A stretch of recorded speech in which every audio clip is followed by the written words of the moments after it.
All right, here we go. Another edition of the Inside Fitness Radio podcast. I'm here with a very dear friend of mine, a special guest, Marc Megna. Marc, how's it going? Awesome to be here. Good to see you, my friend. It's an Marc's honor to be on the show. Yeah, and you know what? Thank you because of you, I did my first podcast, and you're the one who actually pushed me. Pushed me into it Really? in a very positive way. And I like to usually start off podcasts how I met someone or where we first met. But I thought, today that was one thing that I remember it vividly because we had went up to Anatomy and we did a photo shoot, and then you're like, "Hey man, let's do this podcast." So I'm like, no. I don't know Oh if you yeah. remember it. No, you didn't want to do it, and I was thinking, man, I gotta force this guy to do the podcast. He doesn't realize how good it is, how great it is for him. Yeah, and I was I, just like, and it was one of those moments that I was just like, no, I really don't like to talk. I'm like nervous. I don't know what to say, if I'm going to say something stupid, all that. And then obviously once you started up, I was just got so comfortable. And then by the end of it all, I was like, this is like an addiction. I was like, this is really cool. I get to actually, someone's asking me questions. And then the one thing that I really love about it is you get to learn about people, and even people that you know, and you think you know them, but you don't actually really know all the details. So right. yeah, I mean, it's a privilege. Thank you for making the time, like I said. And I want to start off too with let's get a little background because people have seen you. You've been on the cover of the magazine. I talk about you, but let's get a little background before we get into things. You grew up where? I grew up in Fall River, Massachusetts. That's south of Boston, southeastern Mass, and it, honestly, it was I had an amazing childhood because I had an amazing mom, and then I went on to college, University of Richmond, and I was drafted to play football. But please, I want you to guide this bad boy. So Yeah, tell yeah, me. yeah. So when you were younger, were you like a big kid? Were you like what kind of like were you bullied at Bro, all? Like what was it like? bro, brother, I was a very fat, and that's putting it kindly, Mhm. out of shape young person who was extremely shy, wallflower, insecure, and I was bullied pretty badly, and it was a very tough part of my childhood. I had a great childhood because I had a great mom, but the part of being bullied, it was brutal. It Yeah. really was brutal, and that obviously fueled my want to change my life and change my body so much. Yeah. So when you were in high school, you started playing football, and then how'd that all start for you? Yeah. I in high school I started playing football, youth football, and my mother took me to play a youth system called Pop Warner. And when I went to Pop Warner, my mom wanted to sign me up, and the coach told my mother that I couldn't play because I was too heavy. And you had to be 150, below 150, 150 pounds. I Yeah. weighed 196 pounds. Oh my gosh. Yeah, I'm from an Italian family, so we ate pasta, Yeah. several times a day, and it was interesting childhood. But she took me to a youth program where, I mean, kids were playing 14, 15 years old, and I was only 11, and I went to play with them, and I hated football. I hated football because I hated moving, but I Yeah. wanted to be out there. I really wanted to be out there, and I idolized athletes because they looked like Roman gods and they moved so well and they looked so fit. And I wanted to be all those things. The problem was I was none of those things. Yeah. So I just kept. I think one of the important things, Terry, is that I just kept showing up, and my mom refused to let me quit. And I mean, I remember the first thing at a football practice was running down to the opposite end of the field, Yeah. around the goalpost and running back. And I was always the last one. And I was hoping that they wouldn't make us do it at the beginning of practice. I hated it that much. And I didn't Oh. really hate it. I hated the fact that I was last. And I think that's one of the important messages. Like, we don't, a lot of the times that we don't, it's not that we don't like the activities. We don't like the fact that we're not doing well when we do them. And there's only one way to get better at them, so, Yeah. but it was a long process, man. Like, I didn't exactly love training and love punishing myself. Like, I didn't love any of those things. Yeah. But the feeling that I had of insecurity, not feeling good about who I was, being in my own skin and being like out of shape and out of breath and not feeling good about who Mark was, like that was enough to propel me and fuel me to get moving. Hmm. Hmm. So after basically after Mark, I tell you, man, that was good. You kind of threw me off there a little bit, but I'll get back on. Well, because you know what, I could talk so much about your history and all that, but there's a book. You've written a book. There's a documentary. There's so much stuff there. I know we can go through, and Mhm. I don't want to go through all of it because I know I'm going to encourage people obviously to go through it and to look it up. I mean, and find it and read it and see Okay. the documentary. So that came out recently. Yeah, the documentary, we did a screening in my hometown of Fall River, Massachusetts. We also did a screening in Richmond, Virginia. And I had some really amazing friends from back home attend, and friends from college attended the one in Richmond. And then I had people who are my dear friends that have come to be very close friends in Miami who traveled up to see it. Yeah. And a few weeks ago, we did a screening in Miami, and it's currently out on Vimeo. Just a kid from Fall River, and it talks about my childhood, being raised by my mom, being bullied, Yeah. and doing poor in school, and then shifting things. So how does something like this happen? I mean, how does this come about? Because I mean, like I said, there's so many details in your life, and there's the book, but how does something like this materialize? Which one, the book or the film? Well, I guess the book was the book first. Yeah, the book was first. I always wanted to write a book. Yeah. Um, that was fueled because I had so much inside of me that I wanted to get out and share with people. Hmm. And it's an impossibility to share that kind of content with another human being. But also, when I was a kid, I was in third grade, and the teacher told me my writing was so bad that it's writing's not for me. And you say anyone could write a book, but I physically actually sat down and wrote a book. Like, I had a lot of help, don't get me wrong. I had Yeah. editors, I had people take what I wrote, and they cut things, they left things on the editing room floor. But like, I'm just going to tell you, writing a book is one of the most challenging things a human being will ever do. Really? Because it takes so long. And when you write, like, very few people, with the exception of professional writers, have the luxury of writing all day and not doing anything else. Yeah. I mean, I wrote on the weekends. The first time I sat down to write, I typed 180 pages in Microsoft Word over the course of a weekend. And my wife came home after traveling and looked at me, and she said, "What's wrong?" And I was sitting in the chair, and I had been done for about 2 hours, and I didn't move. And it was Yeah. incredibly exhausting, and it's an emotional exercise because you start thinking of things that you remember, you recall from childhood, good things, bad things, and you're reliving them. So Yeah. it took over 5 years.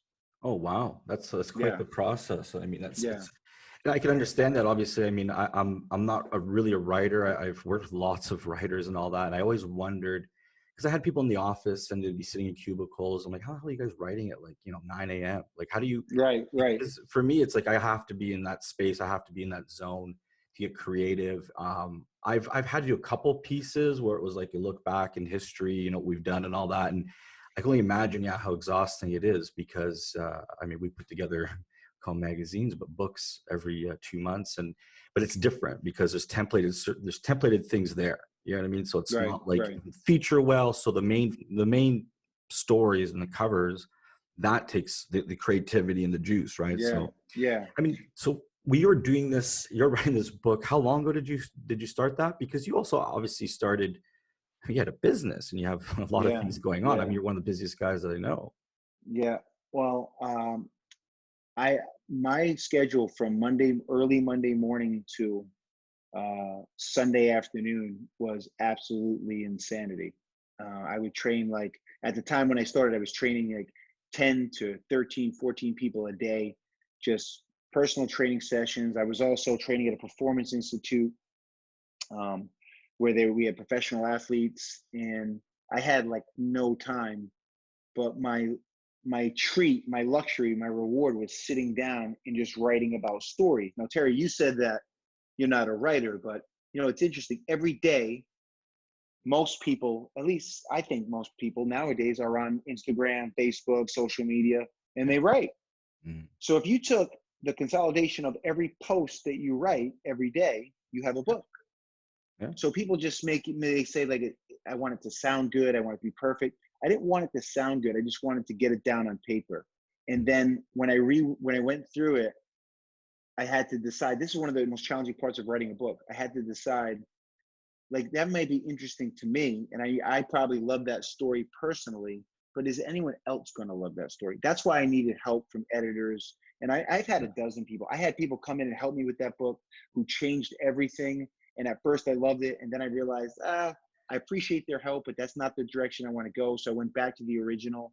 And there's a lot of things like I changed over the course of that book. And I had a lot of special help, particularly a Yeah. company called Book Launchers, Oh, who had some great editors, and they helped me with the editing, the cover, what message I want to get out. And they kind of lit a fire under me. Like, this is what you have to do. We need this by this time.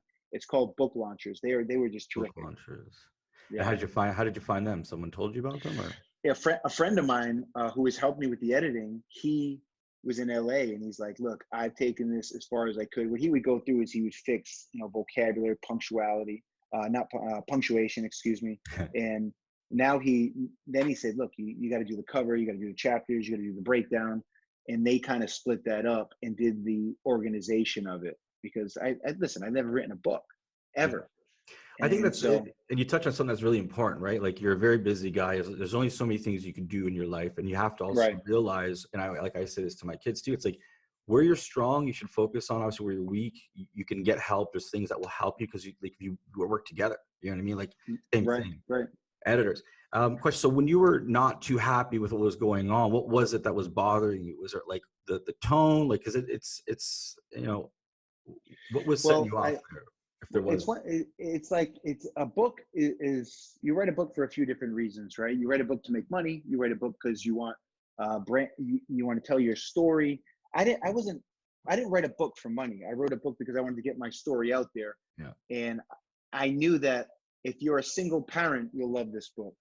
If Mhm. you're a kid that was insecure, shy, bullied, picked on, if you were told by 90% of your teachers, listen, I had some amazing teachers, but if you're told by 90% of your teachers that you're probably not going to do well in school, you want to read this book. If every kid out there has a dream of being a professional football player or a college football player or just doing well in high school, you Yeah. really want to read this book, because it talks about me going to the track at 4 o'clock in the morning in not the best area to practice, to run my sprints. It talks about me going to the field at 9 o'clock at night, Mhm. running in the winter, and the track is ice. Yeah. And everyone says they want to do it, but I had a legendary coach tell me one time, show me how big your heart is by your behavior, your consistency, and your accountability.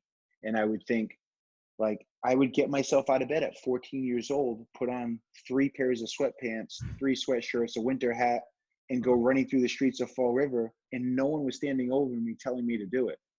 Yeah. So all those stories are in the book, and it explains why. And that's probably the most powerful takeaway, the why.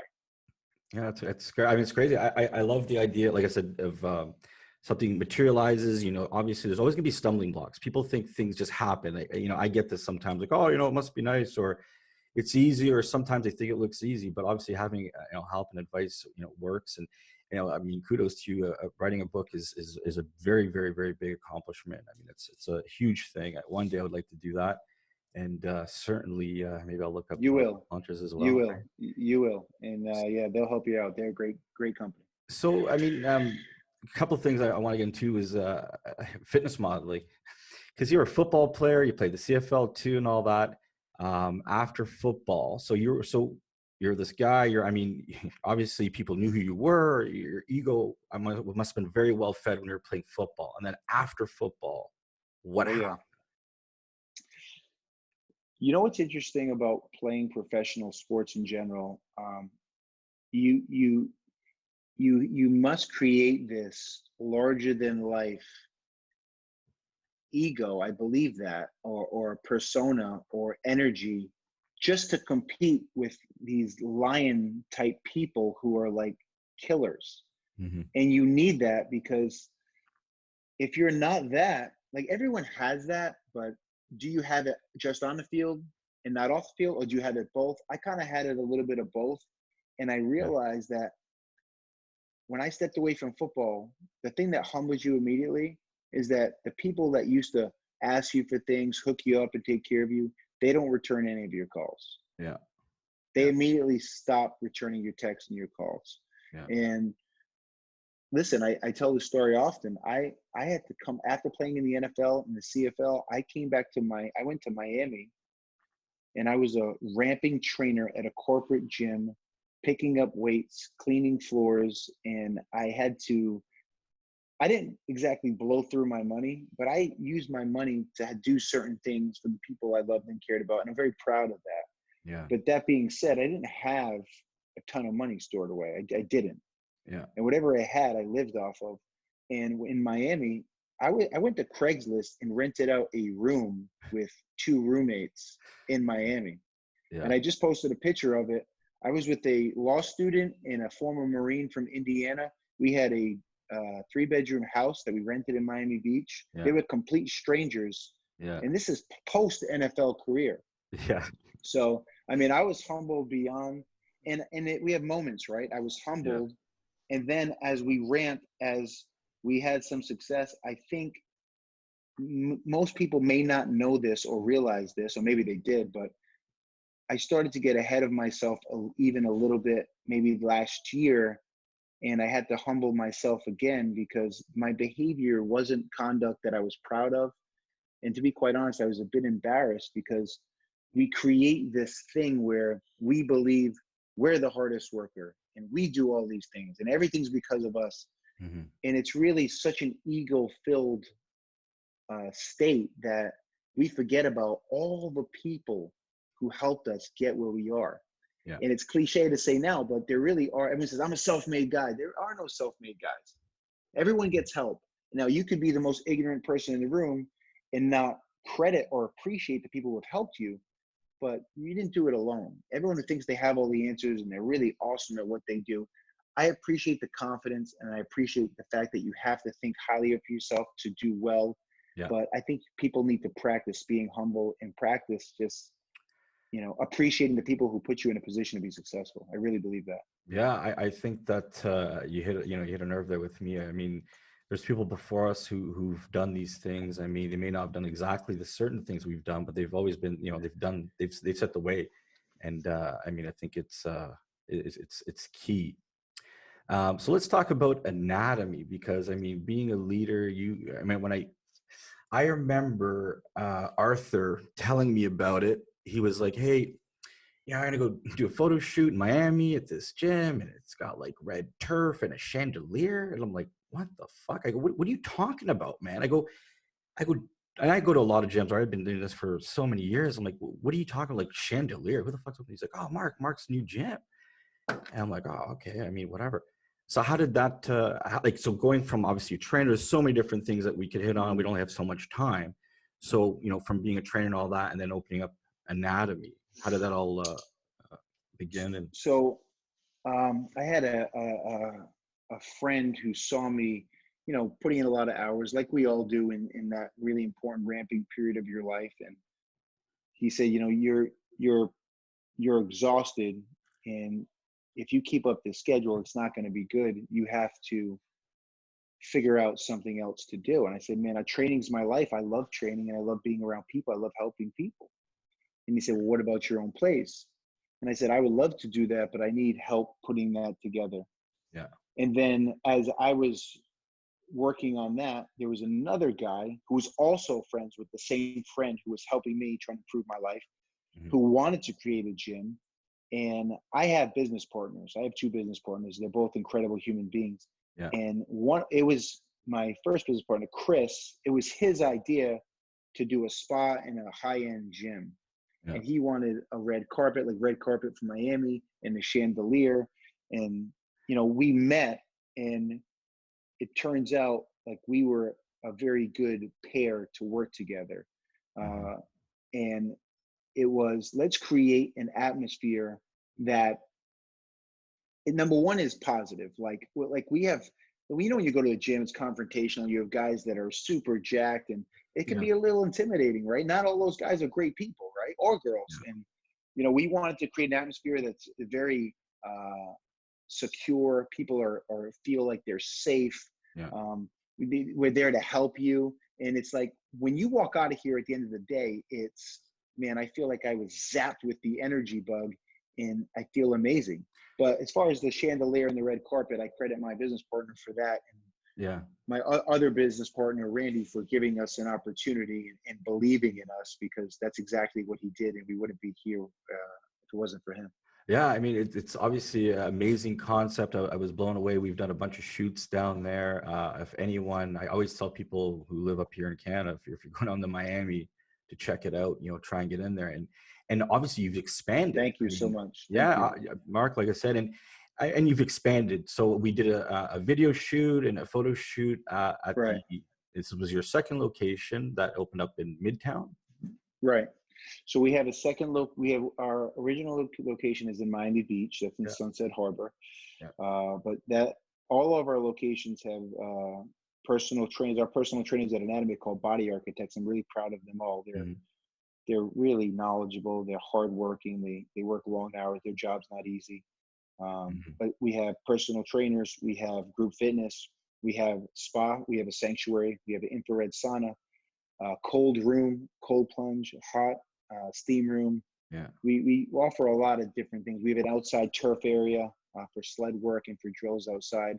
We also have our other location, another location, excuse me, in Midtown Miami, that's over the bridge on the mainland. And we Yeah. also have a location inside the One Hotel, Wow. which is very large, like a little over 12,000 square feet. Yeah. And we're opening one down in US 1 in Coconut Grove. That's going to be a really special location. It's a little bit bigger, Uh-huh. and we're looking at a fifth location, at this moment. Wow. I mean, that's very impressive. What do you have planned? What's like the long-term vision for Anatomy?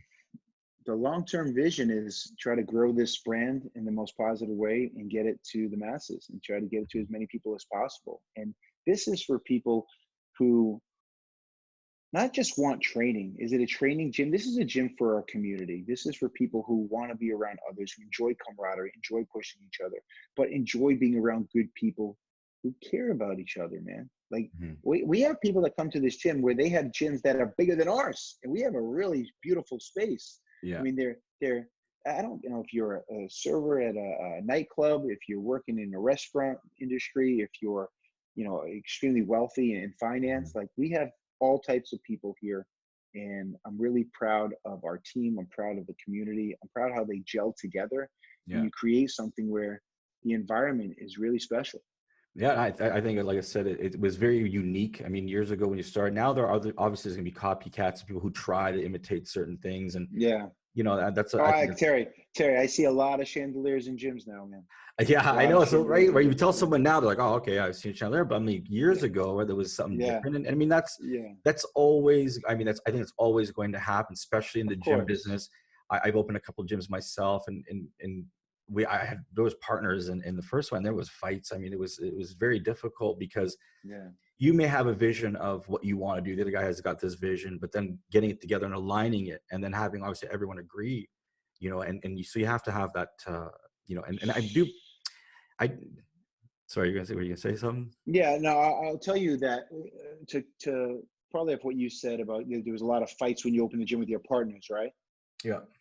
Okay, so we had moments where, when I look back at those moments, I'm gonna be real honest. It was Yeah. probably all me. It was probably my insecurities, my ego, and me not like being a good partner. Like one of my mentors always says, he owns like over 100 businesses, and he always says this person's a really good partner. What they mean is, like, there's certain things that certain partners, like, that's their skill set. Like my Mhm. skill set is the training, is the gym, is the equipment, is those types of things. The business side of it, I'm learning, and I am Mhm. just a complete beginner. I I can't hold my weight there, but I have some special people on our team that help me with all those things, and that's what they do. They're incredible at it. Yeah. But So, no, but knowing, I'm sorry, Terry, just knowing that, like, I'm telling you that a lot of those issues that we had in the beginning, that was really my fault, because it was the approach and the energy I approached all these little issues with, and I could have made it so much better. And I'm trying to do all those things now. But you were going to say, I'm sorry. I think, it's important that we all have, like I said, I'm a passionate person. You're a very passionate person. Your reasoning may be, in your head, like, I want to do it this way. You know what I mean? But I mean, it's an ego check, right? It's like, what the fuck do you know about Right. buildings, Right. or like, if I leased a building, I didn't know. My parents didn't teach me this. I didn't really pick up on that stuff. And I always ask Right. people, but I do get it, and I think too, when you're, younger, or our egos are a big thing to deal with, in any Right. Right. relationship. You have to, be accountable to yourself, and kind of figure that out.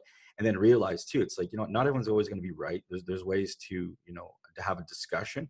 I've had Mm. partners in different things, and I think it's almost like that sports mentality. Listen, I played hockey as a kid and all that. And it's like, when you're on the ice, yeah, like, let's fucking score. Let's do this shit. If we're not working, if I fuck up, it's my bad, all that. And you could even, like, get into fights, but then afterwards, there's that appreciation or that respect. And I think that's the Right. most important thing too, is having respect for people, because you can certainly, you know, have your opinions, but you have to respect other people's opinions. And I think it's just really important too. And like, I'm in my 40s, and I see the younger guys coming up, and I see these guys, trying to do things, all that. And I really appreciate that. But I just wonder too, is Yeah. like, do they have the respect? Or are they going to respect what's happening? You have any, Right.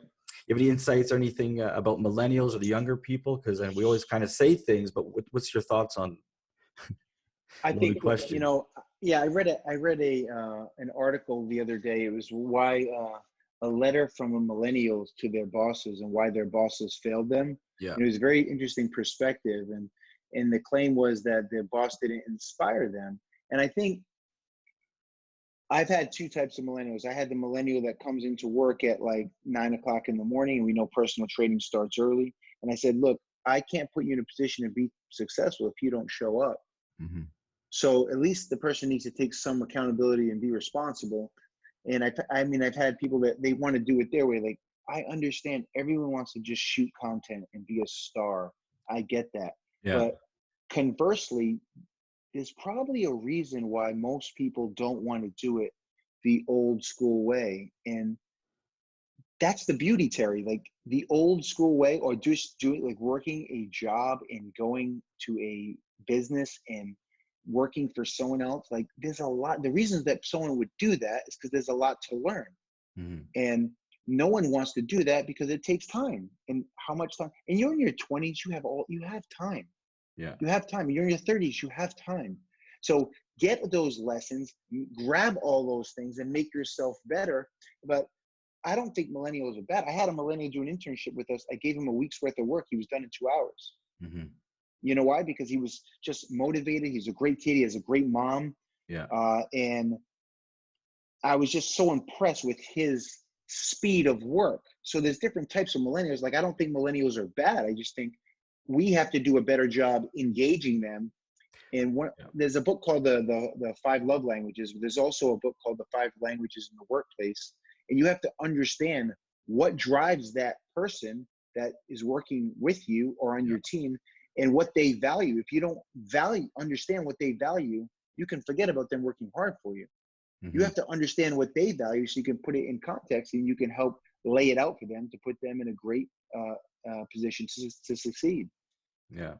No, So, very well said. I agree with you. I mean, I've had all kinds. There's obviously millennials who give a bad rap to all the other ones, and I've worked with a lot of them too, who are very smart. And if they're go-getters, they know the technology. They know the shit that, like I said, I'm in my 40s, so I think I know Instagram a bit, but I mean, they know things that I just can't get. right, And right, in doing what we do too, right? Being in fitness and all that, I always look at, you have to connect with the younger generation, right? Like, I started off at 23. I was the young guy in the right, bodybuilding, supplement world. And as I got older, I'm like, okay, shit, I don't know everything about, I'm not cool like that anymore. I don't get it. And Right. yeah, I mean, working with millennials is sometimes it's challenging, but I think, like you said, you can motivate them and figure it out, and then talk to them in a certain way. Everyone will advance. So, um, Absolutely. culture. The one thing too, and walking into anatomy. This is one thing too. I know we're talking a lot about anatomy, but I do love the place. Like I said, I go to a million gyms, and like, okay, if you go in the Gold's Gym in Venice, it's got this vibe. It's definitely changed over the years. Anatomy. I mean, obviously in South Beach, it's got that. I mean, and I gotta tell you guys, it's like I'm a guy from Canada coming down there and walking in there. That vibe, the Hmm. culture, because that's one Right. thing I see. How did this all kind of come about, and what really are you creating with this culture? Well, let me just start off by saying I'm I'm a very average leader, but I care very much about being better. And I took everything I ever learned from the people who I respected so much in my life, and that could be, my mentors, coaches, my mother, my grandfather, and all these like Hall of Fame coaches: Bill Parcells, Bill Belichick, Dick LeBeau, Pete Carroll, who may end up in the Hall of Fame. But these guys, they it's all based off of respect. Now, you can't respect someone who doesn't respect themselves.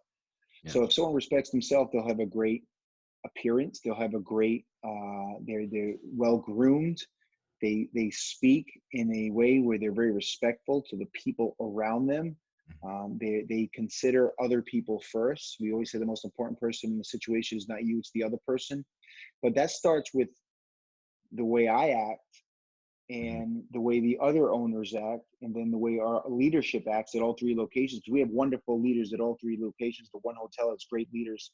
Midtown has wonderful leaders, and I'm Mhm. really proud of them. But like our team has to do a great job taking care of each other Mhm. so they can take care of the members, and the members can understand that what we're doing here is different, because it's not just about having an 8 pack and getting ripped and getting lean and killing the squat set and getting jacked.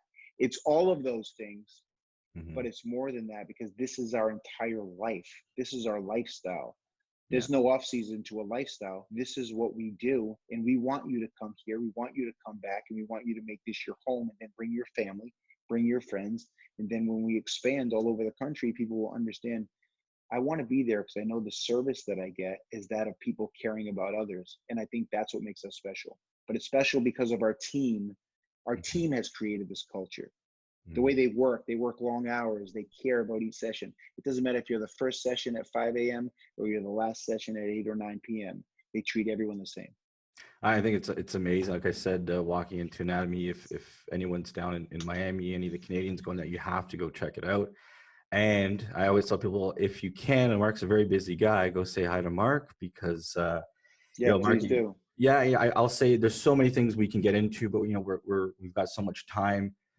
You've been an inspiration to me. Thank you so much for getting me to do this type of stuff, because Oh, absolutely. You're you know, amazing at it. You don't need me. You can do it by yourself. You're going to be the next Joe Rogan. yeah, yeah, yeah. We'll see about that. But thanks, Mark. Is there anything? Terry, could I just, I'm sorry to interrupt you. Can I Yeah, just plug the documentary?